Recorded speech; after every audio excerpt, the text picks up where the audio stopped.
So in this video we're moving on to the reading passages of the critical reading section, and we're going to going over some reading passage strategies. Basically how to approach the passages, how to answer the questions, how to organize your time, all that kind of stuff. So let's get started. First thing we need to discuss is, well, what is critical, or more accurately, active reading? What does it mean to read critically or to read actively? Well, first, it's probably easier to distinguish it with another way of reading, which is how we read most of the time, which is essentially passive reading. And, oh boy, I'm having some issues writing right now. Passive reading. And this is essentially when you are... This is pretty much the way we read most of the time. And it's the way we watch TV most of the time, the way we kind of imbibe media most of the time. And we just kind of sit back, we read whatever it is we're reading, a newspaper, a blog, a book, whatever, and we just kind of let it sink into us, and we're kind of passive observers of it. We kind of react to it as it happens to us. We're not really reading with a purpose. Now, active reading, on the other hand, as I've kind of hinted, is, in a nutshell, reading with a purpose. Reading with a purpose. And I don't mean a purpose as, oh, I'm reading this book because I want to have fun or relax. I mean, you're reading with a purpose to find some information, or to explore the author's viewpoint, or to think about some issue, or to critically analyze the way in which an author writes something, or analyzes an issue, or something like that, right? So you're reading with a purpose. It's very different than the passive reading, where you're just kind of sitting back and letting it hit you. With active reading, you're kind of looking around, you're thinking, you're stopping your reading, you're going back, you're moving forward, you're flipping around. It's a much more, as the word implies, active way of doing the activity. Now, this is why, for our purposes, when we're doing the critical reading section, well, how are we going to read actively? Well, luckily, the critical reading section helps us by giving us questions. So one way to read actively is to read with questions in mind. So as you're reading, you have these questions in the back of your mind that are telling you, all right, I'm reading this, and I'm reading this because I have to answer this specific question. And luckily for us with the critical reading section, they give us the questions. So that's why when we're going to read with them in mind. Read with the cues in mind. And that is going to bring us a long way to getting away from passive reading and towards what we want to do, which is active reading. And this is a skill not only useful for the SAT, but useful for life, which is in part why they test it. So when we're reading, of course we're reading with questions in mind, but we're going to need to read for two things. First is just kind of for facts, for the details, because some questions are going to be pretty fact-findy or detail-focused. The other way we're going to have to read is we're going to have to read between the lines. We're going to have to read for the unspoken assumptions, or for the intentions of the author, or the kind of unspoken things that are kind of lying beneath the surface, that are implied or suggested by the writing, by the text. So those are two things we're going to need to read for when we're actually reading through the passage with the questions in mind. Now, the other thing, as I mentioned in the critical reading videos, is we're going to want to, of course, always stick to the text. And by that I mean we need to always be able to point to the passage, or to the lines of the passage that support whatever answer it is to whatever question we're working on. So it's never going to be something, no outside knowledge is needed. Everything you need is on the page. So, in fact, sometimes having outside knowledge can help, sometimes it can hurt. But we do not need it, so in general, it's all going to be about what's on the page rather than what's in our head. And this is the case for all of the critical reading sections. Okay, let's see. Moving on now to how to approach the section. Now, first, unlike the math and the sentence completions, there's no order of difficulty. So, for the reading questions, the first reading question of the passage could be the hardest, the last could be the easiest, and anywhere in between. You really don't know. So we can't use order of difficulty to help us pace. However, there is an order to the questions, and that's in an order of what's sometimes called chronology, or essentially the easiest way to put it is they go in order of the passage. So if I actually look down here for a second, we're going to see that 17 talks about lines 8 to 11, 18 talks about line 26, 19 talks about line 27, 20 about line 39. So you see the questions go in order of the passage. So that's what we're going to use to kind of frame the way we approach reading the passage and answering the questions. One thing about the order of difficulty, there is a 1/3, 1/3, 1/3 split, so there are 1/3 easy, 1/3 medium, 1/3 difficult, approximately, but they're all kind of mixed together, and you really can't tell what's going to be what. One other hint before we move on, and I'm going to bring this up when we actually go into questions, but I'll write it, I guess, over down here. And that hint is every word counts. And this was the case for mathematics, where we said the math section was as much a reading section as it was math, because every word in the question counts in a very important way. Well, this is obviously the case for the sentence completions, and clearly going to be the case for the reading. And we're going to find cases of answers where, the answer is going to be totally okay, except for one word. Maybe the last word of the answer is wrong, or not quite right, and that's enough to kill the choice. So really we have to pay, this is what it means to read carefully. We need to pay attention to every word, and how that word works both in the passages and also within the answer choices themselves. So let's talk about how to approach the reading section. So the first step of this reading section is to read this little italicized portion. So step 1 is going to be read italicized intro, we'll call it. Now, we've just turned our page, we've just finished the sentence completions, or we've just finished another reading passage. We're turning to this one, so let's read this. The following passage is adapted from a book about television and popular culture. Okay, so now we know generally what the passage is going to be about. Television and pop culture. The second step, the key step, is do not read the passage through. Instead, we're going to go right to questions. Go to first Q. Okay, why are we doing this? And it's because what we were talking about before with passive and active reading. If we're reading this passage without any idea of why we're reading it, without any questions in mind, what's the point? We're not going to remember anything. We're going to get some context, I suppose, but we can get that context as we read for questions. We're not really gaining anything. Sure, maybe we'll gain a little bit, but in terms of the time limit that we're dealing with, we're not really gonna get anything out of it, because we have no frame of reference. We've got nothing to read for. We can't possibly read actively. I mean, we can read actively, but it's not a very focused active reading that we need to do for this SAT. So that's why we'd go right to the first question, so that we can read the questions in mind. The third step is going to be do the specific questions first. And by specific questions, I mean the line reference questions. They're the questions, which are most of them, the majority, that say, in line such and such, what about this? The general questions, of which there are unfortunately no general questions in this practice passage. If there were any general questions, though, we would skip them, because sometimes you'll see, number 16 will be the primary purpose of this passage is, or the main idea of this passage is. There's no possible way we can do that without reading the entire passage. And they put that first because they want you to read the entire passage and answer that one. Well, that's dumb, because what we want to do instead is we'll do the specific questions first. When we do the specific questions, since we're doing them in chronological order, we're doing them in order of the passage, so we're reading the entire passage as we go. So by the time we finish all the specific questions and end up with the general questions, boom, we've read most of the passage, we can do the general questions and read more if we need to. But that's going to be the general approach how we do it. We're going to do the specific questions first. When we're doing a line reference, step 4, it's going to be read a little before and after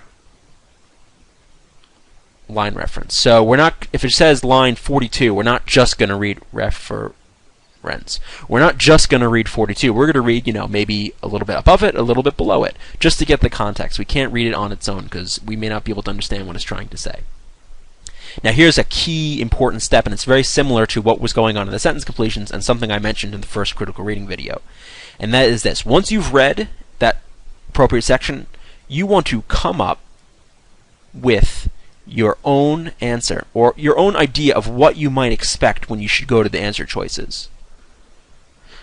This is so that you don't go to the answer choices and start plugging them in to what you've read and try to justify. So again, no justifying. Right? We instead want to look for reasons to eliminate choices based off of our own answer. So we're going to come up with our own answer, and step 6 is going to be compare and eliminate. Because we don't want to, again, justify their choices. We want to come up with our own based off of what we've read, and then compare their answers to that one. 7 is going to be guess if necessary. So in terms of pacing, we're not really going to omit many reading questions, because frankly we should be able to eliminate a lot of choices on almost all these questions. So if that's the case, we should be able to guess on even the ones we're not quite sure about. The only time you're going to omit is if you have no idea what the question is asking, so you can't eliminate anything. And then the final step is going to be to do the general questions. We're not going to do that here because there are no general questions in this passage, but that's going to be how we're going to end off. So let's go and take a look at this television passage, and I will model for you the way I would approach doing this passage. So I've read this little blurb, I go right to the questions. The opening paragraph primarily serves to... Okay, so a couple things. I see this word primarily, so that means that this first paragraph here could say and do a lot of things, but it does one thing primarily. It does one thing most of all. So what we're going to see in here is there are probably going to be some choices here that happen in this passage, but in this paragraph, but they're not the primary choices. And then finally, this phrase serves to. So this is a hint that we might want to read between the lines. It may not say it explicitly. It might, but we might have to read between the lines. So let's go ahead and read the opening paragraph. And as we're reading, we're going to keep this in mind. What is the paragraph serving to do? Ridiculing television and warning about its inherent evils is nothing new. It has been that way since the medium was invented, and television hasn't exactly been lavished with respect as the decades have passed. I suspect, though, that a lot of the fear and loathing directed at television comes out of a time-honored, reflexive overreaction to the dominant medium of the moment. For the past several decades, television has been blamed for corrupting our youth and exciting our adults, distorting reality, and basically being a big, perhaps dangerous waste of time. Before TV, radio and film were accused of the same things. And long before that, in fact some 2,500 years earlier, philosophers were arguing that poetry and drama should be excluded from any ideal city on much the same grounds. Okay, so we've read the first paragraph, and now we want to answer to ourselves, before we go to the choices, we want to come up with our own answer to the question, what does this opening paragraph primarily serve to do? Well, it introduces the topic about television. This idea that television has been criticized over the many years. However, importantly, and these are the criticisms, right, that TV has been given, but the important thing here is that before TV, radio and film were accused of the same things, and then even before that, poetry and drama were kind of attacked on the same grounds. So the main idea of this in this beginning paragraph, in our own words here, is that sure, television has been criticized, but it's something, a criticism that has happened to other forms of media throughout the centuries. So that's going to be essentially what we're going to be looking for when we go to the choices. So let's see what we get. A, criticize the way television distorts the truth. Well, the paragraph mentions that, the way in which television distorts reality, but the paragraph itself is not criticizing TV for that. It's just merely mentioning that some people some people criticize television in this way, but not the paragraph. The paragraph is just reporting it, so A is no good. B, examine the evolution of television as a medium. Not terrible in the idea that we, have some history here about where TV, the history of TV and its criticism, but the main purpose of the passage is not to show where TV has come from and where it's going. So we can get rid of B. C, place contemporary criticism of television in a historical context. Aha, historical context. That's the idea, right? We mentioned that TV, sure, it's being criticized, but if we put it in context, we see that other criticisms of TV or of media have happened for many centuries. That's exactly what we talked about. So if you looked at lines 3 to 4 and lines 11 to 16, you would get this idea of the historical context. So this looks pretty good, so we're going to leave that. D, directly compare television and drama as art forms. No, they mention drama here. They're using the word drama to hopefully draw you to it, but they're not directly comparing them, so that's no good. E, explain why television, radio, and drama appeal to the masses. No, I mean, they mention maybe some appeal to the masses, but that's not the main idea here. So the answer here is going to be choice C. 17. Which of the following television shows would be least vulnerable to the criticism expressed in lines 8 to 11? Okay, so a couple things. We've got least vulnerable, right? So we're going to have some criticism that we need to find. That's the other thing. We need to find the criticism in lines 8 to 11. And then we need to find the one that would be least vulnerable to that criticism. So let's go to lines 8 to 11. For the past several decades, television has been blamed for, so here's the criticism, corrupting our youth and exciting our adults, distorting reality, and basically being a big, perhaps dangerous waste of time. Okay, so here's the criticism of TV. The answer we need to find is one that does not corrupt youth, does not distort reality, and is not a waste of time. So let's go to the choices and see what we got. A melodrama in which police detectives attempt to solve crimes. That sounds like a relative waste of time to me, so we can get rid of A. B. A soap opera depicting interpersonal conflicts in a fictional law firm. So this is not bad, I suppose, but the soap opera seems to be a waste of time as well. A comedy whose primary character is supernatural, waste of time. Distorts reality, corrupts our youth. D. A documentary on the state of our education. Aha, a documentary. That's not a waste of time, and that does not distort the truth. That seems to be useful in some way, so that looks pretty good. E. A talk show that encourages people to confront each other in front of a studio audience. No way, that's a waste. So D will be our best answer here. In line 26, drawn most nearly means. Okay, so these are kind of vocab and context questions, they're called. They're very much like sentence completions. The thing that we don't want to do is try to look for the synonym of drawn without looking at the context. In line 26, in context. We want to go to line 26 and find this word drawn, so let's do that. Oh yeah, one other hint, one other thing I've been kind of thinking about lately. What you could do to this point, since we've read this first paragraph up to line 16, you could read from line 17 to 26 if you wanted to get the context. In fact, let's do that. Let's go ahead and read from where we left off to 26 up to drawn. So let's go. In Book 10 of the Republic, Plato attacks epic poet Homer and the Tragidians, I think that's right, on several grounds, all of which have a familiar ring. Their productions are appearances and not realities, he gripes. Drawing, and in fact all imitation, is quite removed from the truth.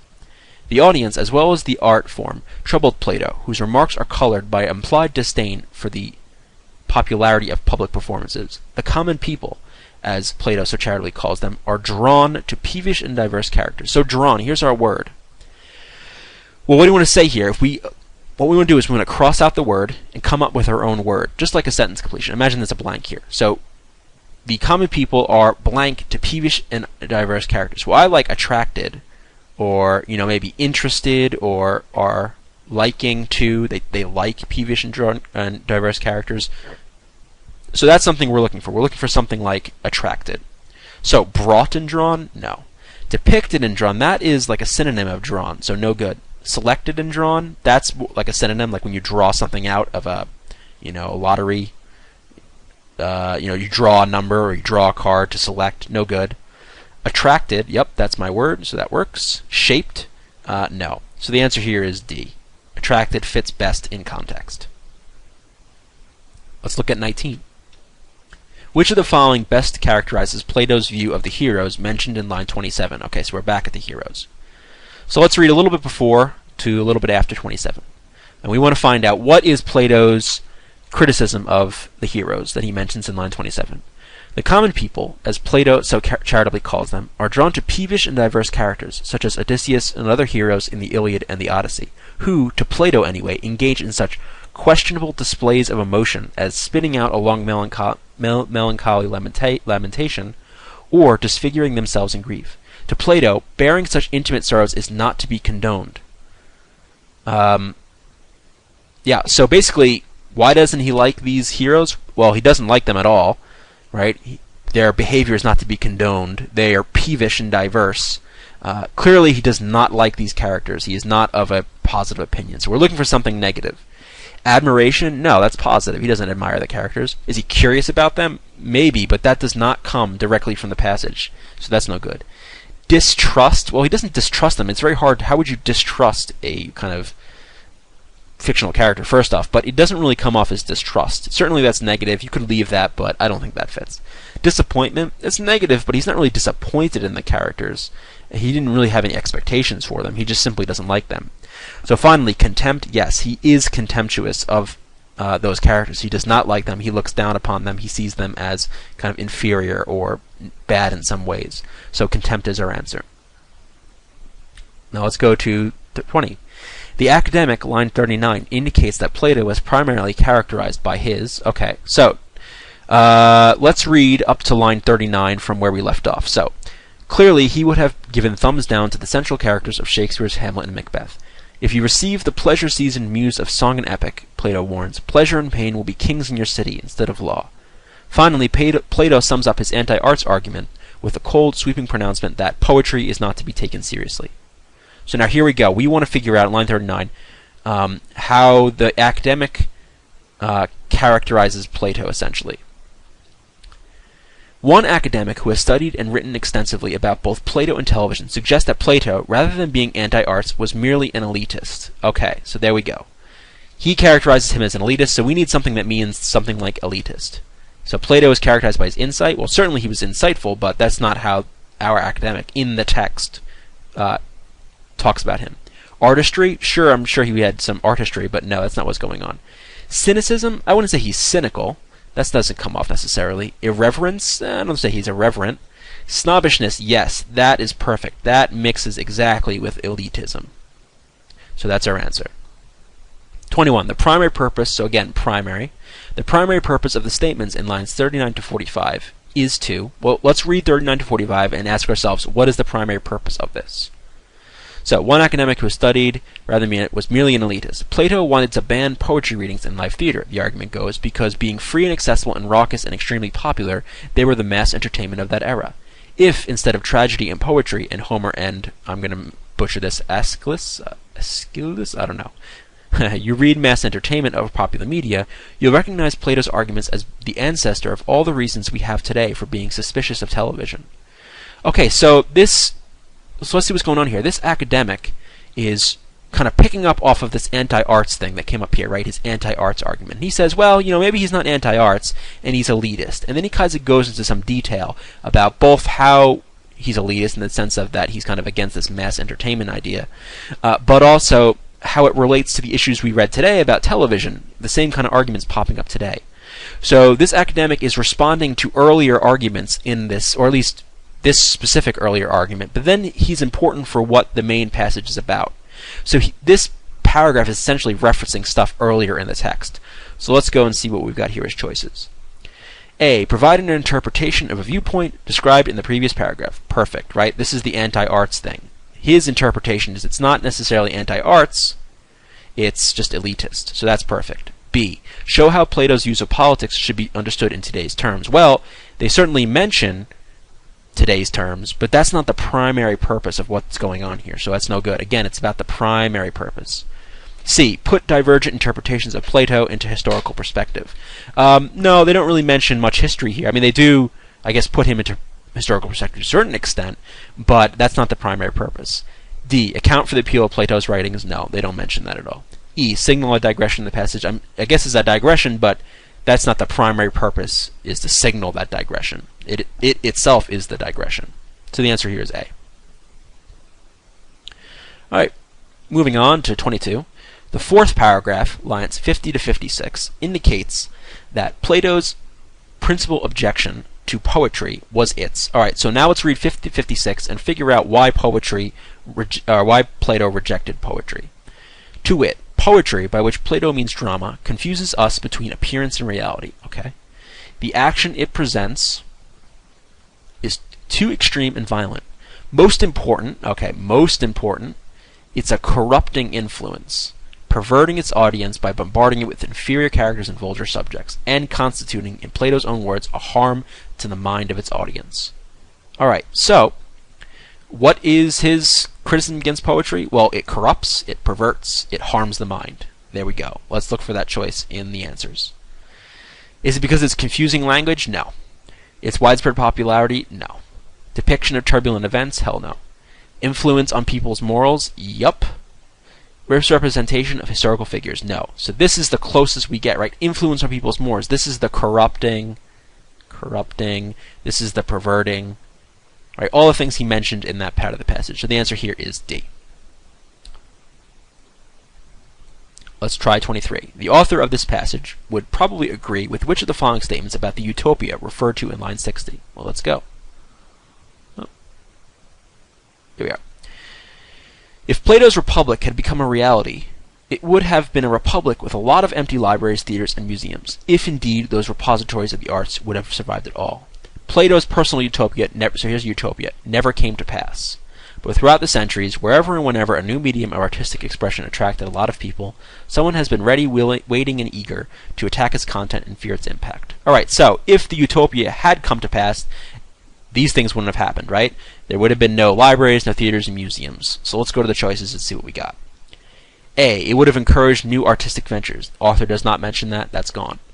B, it would have stifled human creativity. Okay, that's not bad, right? Because there would have been no museums, there would have been no libraries, so presumably it would have, remember, it would have probably agree, presumably it would have stifled creativity. C, is an ideal that we should continue to work towards. No, the author doesn't at any point say it's a good thing that we should work for. D, it may come to pass because of the popularity of television. We're not talking about television there, we're talking about Plato. E, it was a notion rejected by Greek philosophers. No, it was supported by Plato at the very least. So the answer here is going to be B. Alrighty, last one, 24. The comment about a new medium of artistic expression, line 62, primarily suggests that. So let's go back to line 62. Throughout the centuries, wherever and whenever a new medium of artistic expression attracted a lot of people, someone has been ready, waiting, and eager to attack its content and fear its impact. Alright, so basically, whenever there's been new media, someone's always ready to attack it. That's the idea. Let's go to the choice.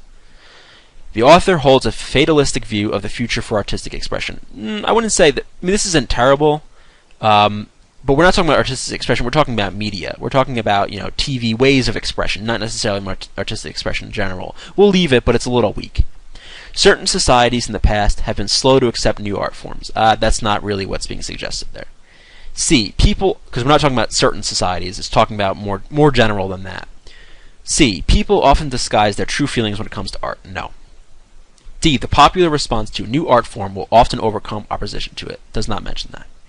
E, a popular new art form will always receive some form of negative response. Yes, that is what's being suggested here, that every time there's a new kind of medium that comes about, there's always someone around ready to attack it. So the answer is E. And that's it. That's pretty much how to go through a passage. It's very systematic, it's very organized, and you don't feel as kind of lost in the passage when you kind of stick to it this closely. But it's all about reading closely and reading critically and reading actively. The same strategies apply for the short passages, so those are the little mini ones with 1 or 2 questions. You just kind of read them and you kind of go and you answer the questions based off of the text. And then also the dual passages. So sometimes you'll have 2 passages, like passage 1, passage 2. For those, what you want to do is you do the passage 1 specific questions first, then you do the passage 2 specific questions, then you do the general questions for passage 1, then the general questions for passage 2, and then finally you do the general questions for 1 and 2, or the specific questions for 1 and 2. So it's a very kind of organized method. In addition, they're kind of like dual blank sentence completions, where you'll be able to use information from one passage to help you narrow down the answer, even when it's a dual passage question. Because if it's something like, A, passage 1 says this, passage 2 says this, if you know passage 1 doesn't say what this choice says it says, you can just get rid of A, and then you're good. You don't even have to check passage 2. But anyway, that was the rundown of the critical reading passage. Please rate, comment, and subscribe if you like this video, if you have any questions. Also check out my website, reasonprep.com. Next, we're going to move on to the writing section.